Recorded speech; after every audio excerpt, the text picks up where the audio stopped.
Clean chit नहीं है, ये गलत नैरेटिव चला रहे हैं।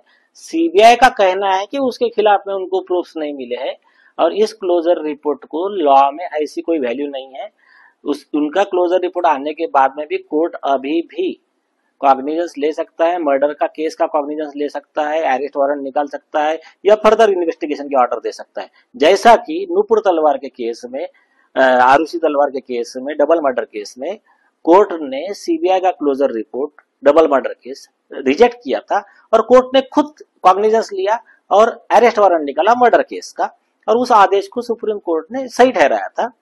और जस्टिस निर्मल यादव के केस में सीबीआई ने क्लोजर रिपोर्ट दिया था, उसको कोर्ट ने रिजेक्ट किया और बोला कि फिर से इन्वेस्टिगेट करो, तो बाद में सीबीआई ने लाके चार्जशीट दिया। मतलब इवन बाय आप क्लोजर रिपोर्ट के बाद में भी कोर्ट फर्दर इन्वेस्टिगेशन दे सकता है, फिर से चार्जशीट आ सकती है, कोर्ट अरेस्ट वारंट निकाल सकता है, कॉग्निजेंस हो सकता है, तो इसको क्लीन चिट नहीं बोल सकते हैं। आप नेशनल प्रेसिडेंट हो इंडियन, तो क्या कह सकते हैं क्लोजर रिपोर्ट को आगे चल के क्या प्रक्रिया होगी और इसके चलते आगे आपके क्या मांग? मैं वही तो कह रहा हूँ, क्लोजर रिपोर्ट को लीगली आज कोई वैल्यू है नहीं।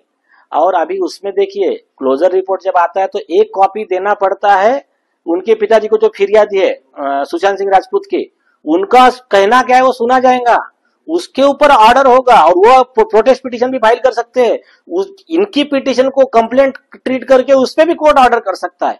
तो प्रोसीजर ऐसी है और हमारी जो इसमें डिमांड है, इसको कोर्ट मॉनिटर्ड इन्वेस्टिगेशन ही बेहतर रहेगा, क्योंकि कई आरोपी का हमको डाउट है, उन्होंने सीबीआई के अधिकारी को हो सकता है इसमें मैनेज किया हो। पूरा रिपोर्ट मैंने अभी देखा नहीं है, वो रिपोर्ट मैं देखने के बाद उस पर ठीक से कमेंट कर पाऊंगा। क्या आपको लगता है कि इस क्लोजर रिपोर्ट के बाद जैसे सैलन का जो मुद्दा है उस पर असर पड़ेगा? क्योंकि सुशांत सिंह राजपूत केस और जय सैलन के दोनों आत्महत्या मामले में एक से दूसरी कड़ी जुड़ी हुई थी, तो इसके आसपास भी घूम रही थी, तो आपको क्या लगता है कि इस केस की वजह से उस केस के ऊपर असर हो सकता है? अच्छा सवाल पूछा। देखिए, सीबीआई ने 2022 में ही क्लियर कर दिया था कि ये जो आदित्य ठाकरे इन लोगों ने न्यूज चला दिया था कि सीबीआई ने हमको क्लीन चिट दे दिया दिशा सालियान के एक मर्डर केस में, गैंगरेप में, जो भी है।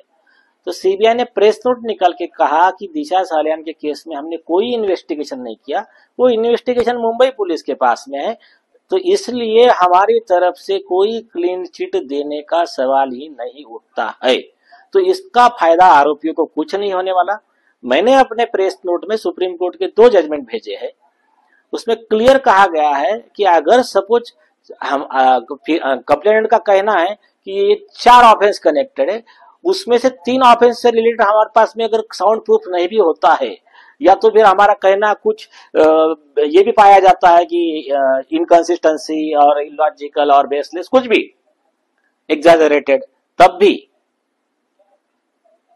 जो मेन केस है जिसकी प्रूफ है, जैसा कि फॉर एग्जांपल आदित्य ठाकरे के खिलाफ में ये केस में गैंगरेप के आई विटनेस, उनके mobile tower location, video, photo, जो भी मटेरियल अवेलेबल है हमारे पास, उसके बेस पे इनको सजा देनी चाहिए। आरोपी को कोई बेनिफिट दे नहीं सकते, ऐसा सुप्रीम कोर्ट ने कानून ठहरा दिया है। वो सुप्रीम कोर्ट ने क्लियर लिखा है, falsus in uno falsus in omnibus is not applicable in India. आखिरी सवाल, ऐसे मामलों में जब कोई पॉलिटिकल प्रेशर की वजह से मामले घुमाए जाते हैं, तो end of the day judgment क्या हो सकता है? End of the judgment depend करता है सबसे पहली चीज की कंप्लेंट और विक्टिम जो कितने फोर्सफुली इसको लड़ रहे हैं। देखिए, अभी आप सबको पता है, एक गरीब पिता जो बेचारा मसाला चटनी बेचता है, ये एक साइड में वो है, कॉमन मैन है, और एक साइड में ये पावरफुल गुंडा लोग है, आदित्य ठाकरे एंड गैंग। तो ये धन शक्ति, पावर वाली जो शक्ति है विरुद्ध जनशक्ति का लड़ाई है, और सत्य परेशान थोड़ा हो सकता है, पराजित नहीं हो सकता है। भगवान की दया से सत्य की ही विजय होगी।